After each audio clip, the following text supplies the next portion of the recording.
વિદ્યાકુંજ માધ્યમિક ઉચ્ચતર માધ્યમિક વિભાગમાં તારીખ 24/8/2024 શનિવારના રોજ જન્માષ્ટમી પર્વની ઉજવણી ખૂબ ધૂમધામથી કરવામાં આવી હતી।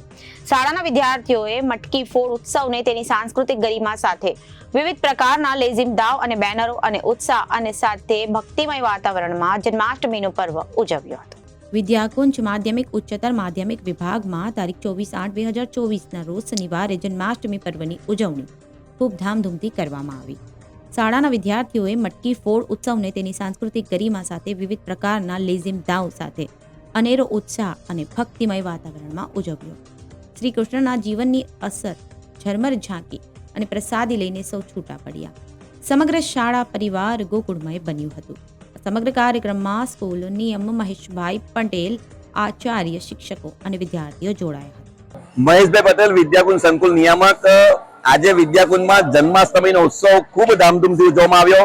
સાથે સાથે વીર નર્મદ આપણા સુરતના અને ગુજરાતના સપૂત ગુજરાતી સાહિત્યના વીર કહી શકાય એવા કવિ નર્મદની જન્મ જયંતિ છે, ત્યારે નર્મદને પણ યાદ કરીને એમના ગીતોની વંદના કરી, લેખન કર્યું। સાથે સાથે ખૂબ ઉત્સાહભર માહોલમાં અમારા બાળ મંદિર, માધ્યમિક, ઉચ્ચતર માધ્યમિક અને સાથે સાથે પ્રાથમિક વિભાગના બાળકોએ ખૂબ સરસ રીતે મટકી ફોડનો કાર્યક્રમ કર્યો અને ગોવિંદાઓ ખૂબ નાચ્યા, લેઝિમ દાવ કરીને પણ આજે વિદ્યાર્થીઓ ખૂબ આ દિવસને એન્જોય કર્યો અને જન્માષ્ટમી બધાને શુભકામના પાઠવી છે।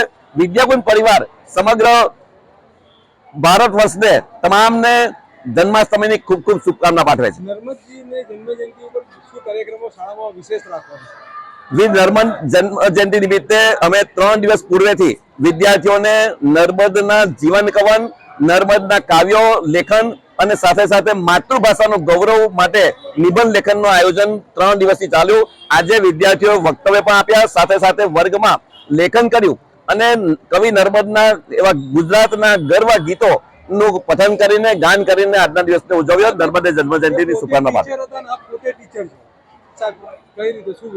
નર્મદની ઊંચાઈ બહુ અલગ વાત છે, કારણ કે કોઈ એક માત્ર એવો કવિ છે કે જેની આગળ વીર એને લાગ્યું છે, બિરુદ મળ્યું છે વીરનું। બાકી અમે કલમના પૂજારી, તલવારને જે ભાલાબાજી કરે એને જ વીરત્વ મળે, પરંતુ કવિ નર્મદ એવો વીર કવિ છે, કારણ કે એને સામાજિક સુધારણા માટે જે ઉત્તમ કામ કર્યું છે અને એના રસ્તે અમે પણ ચાલવા પ્રયત્ન કરીશું। શિક્ષક તરીકે અમને ગર્વ હોય કે જ્યારે કવિ નર્મદ પણ શિક્ષક હતા અને અમે પણ શિક્ષક છે। નર્મદ યુનિવર્સિટી જ્યારે દક્ષિણ ગુજરાતમાં છે ત્યારે અમે સૌને શુભકામના પાઠવીએ છીએ।